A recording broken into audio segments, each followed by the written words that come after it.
in a little town called Canowindra, which is like 4.5 hours kind of west of Sydney. Just as wholesome as you can possibly think. That's what my childhood was like. I started playing music a lot when I went to boarding school, and I just really wanted to play live. Like, I didn't sort of think, oh, I want to have a career in music. I recorded a song and then I put it on the internet, and then it got added to Triple J radio, and then it just sort of went on from there. So I guess I knew in high school that I wanted to work in music. I wasn't really sure exactly what I wanted to do, but I knew that that was kind of the path I wanted to take, and now I'm senior publicist. There's aspects of social issues affecting young women that have changed a lot and some that haven't changed at all. I think that, things that have been there forever, like body image issues, and social media has only kind of amplified that. You go on and look at someone's heavily edited photo and think, oh, I don't really look like that. The pressure that comes from social media of constantly having to feel like you're on, or you're living your best life. Or I feel very fortunate that social media wasn't that big back then, because I'm amazed at how kids cope these days with it. Like, when I finished school, I came out thinking that gender inequality wasn't really a thing. I was like, I can do whatever I want. It doesn't matter that I'm a girl or a woman, or that shouldn't limit me at all in my life. And it is a rather harsh reality that you come to realize when you get into the workforce and you see wow, I can name on one hand the kind of top female producers. I think it's always existed in some form, magazines or some kind of media, but I think the difference is that it wasn't so at your fingertips. Even with filters and things like that can make you look a certain way, I'm told. If for a 14-year-old you're going on social media and you're seeing it's no longer like a model, it's now your classmate. At least back in the day you could kind of be like, oh well, they're a model, I'm not a model. Whereas now it's like, oh no, that's my peer who's kind of looking like that. And of being beautiful and being pretty and being hot and being skinny and all those things never seem to go away, no matter how much body positivity we get into the community. Well, most kids, I'm sure, are going through it, so the more that you're openly talking about it, I guess hopefully the more that they feel that they can talk about it as well. I experienced some bullying in high school, and it really stays with you, and it really continues to affect you long after high school is over.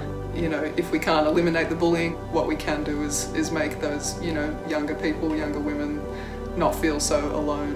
When someone bullies you online, in person, it's so much more about them than it is about you. As an artist that gets up on stage, there are a lot of pressures to look a particular way and stay in particular conditions. So I have to be comfortable with who I am and with the decisions I make, and the way I look and feel, and balancing that sort of public and private aspect of life has actually really been a bit of an issue for me this year. I want to be really proud of who I am, and I want to be honest and upfront, and I have nothing to sort of be ashamed of. I think the only disservice to myself would be to not be honest. If you are in a semi-public position and you've been through an experience that countless people in the community have been through, I think that you do have a level of it's not, you don't have to do it, but I think there is a level of responsibility there if you want to accept it to be a cause for positive change. The most important thing is that you're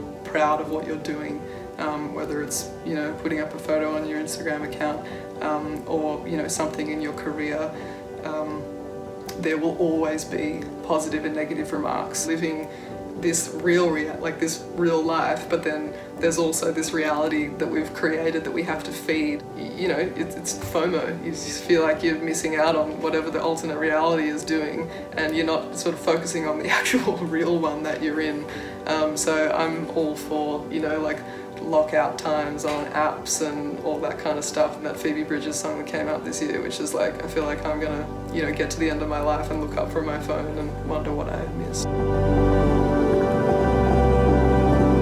Why are you following that? Why is that? Why are you engaging with that? And you should, think about not, obviously.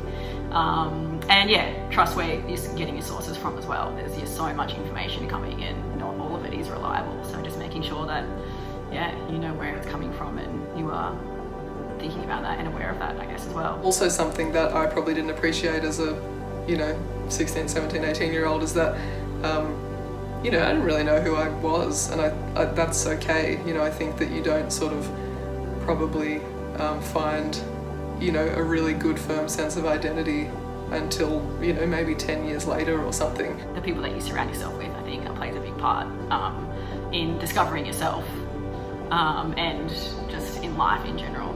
Experience more of life, and you know, you develop the tools to be able to combat those things and think about what's really important in your life. I think the things you can do in the meantime are, like Loz said, surround yourself with good people, but also find mentors. You will never get the respect you deserve unless you give it to yourself first. Everything passes, which I think is probably a good thing for, you know, perhaps people watching this going through whatever they're going through, cyberbullying, body image, you know, good and bad things, it all passes.